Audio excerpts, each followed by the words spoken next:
I was getting ready to tear down and I found the "My Neighbor is a Karen" sign, and I remembered back to when I went to city council and the city council member Stephen Golt had told me that he wanted me to take it down. David Robbs, owner of World's Cheapest Fireworks in Washington, says he put his sign calling his neighbor a Karen back on the corner of his property because councilmember Stephen Golt asked him to remove it at a city council meeting about a month ago. Take your sign down that says No. "My neighbor is a Karen or a Catherine or whatever it is." I did speak to Councilmember Golt on the phone, but he declined an interview.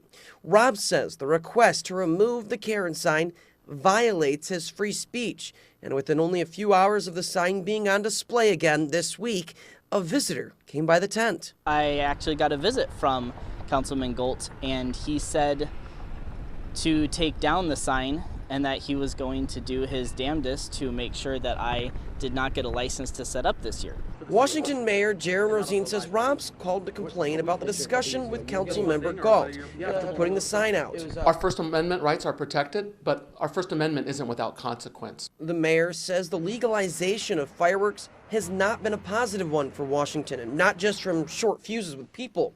The city banned the use of fireworks within city limits last year. It's a lose for people with animals that react to it. It's a lose for people with triggers to explosion. It's a lose for people that have had their house or garage catch on fire, which happened last year. That was the straw on the camel's back. Mayor Rosine says the city doesn't have control over where Robbs or other fireworks vendors could lease land to sell their product.